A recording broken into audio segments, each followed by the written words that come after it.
Hello. In this video we're going to prove that the points on a perpendicular bisector are equidistant from the segment's endpoints. And so over here I have a segment, and we'll call that segment AB, and it's being bisected at perpendicularly, so it's crossing at the midpoint. So this point we'll say is M for the midpoint, and it's doing so that it's at a right angle there. And I'll even give these endpoints here, I'll call that C, and I'll call this D. Now what we want to show is that the points anywhere, I can pick anywhere on this perpendicular bisector, and let's say there.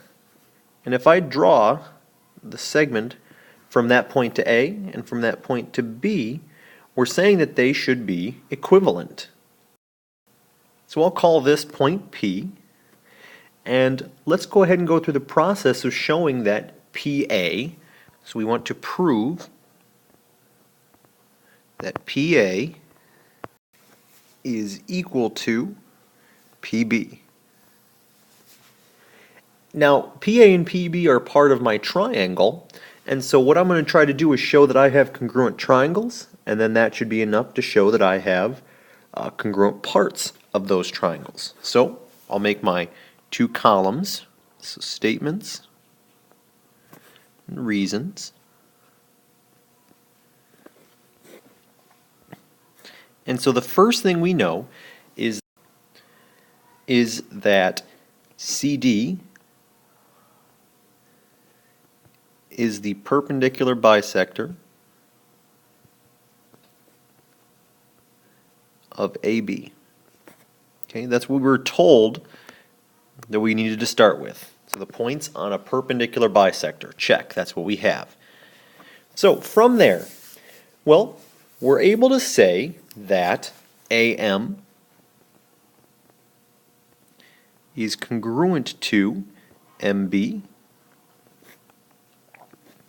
The reason being, we knew that it was it's being bisected, so that's the definition of our bisector. If something is getting bisected, it's getting cut into two equal or congruent pieces. Next, we also know that angles AMP and angle BMP are right angles. And we know this because that's what it means for us to have lines that are perpendicular. They form right angles. So if they're both right angles, then we can say that angle AMP is congruent to angle BMP,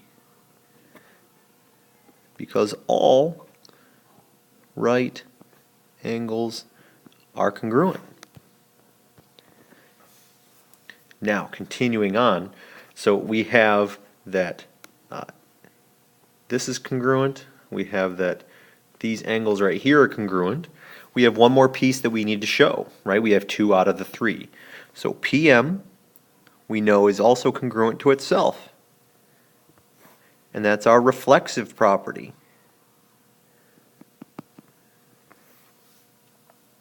So what this allows us to say now, because we have 3 pieces congruent, we have triangle AMP congruent to triangle BMP by side angle side. And this tells us then, because our triangles are congruent, the pieces on the triangles must be congruent. So AP is congruent to PB. And that's our definition of congruent triangles.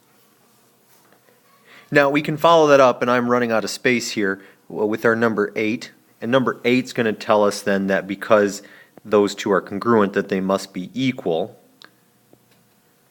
And our reason for that is definition of congruent segments. If we know segments are congruent, then they must be equal. So we've basically done it. We can show that the points on a perpendicular bisector are equal because they're part of congruent triangles. Okay, so that's our proof. For now, we're done.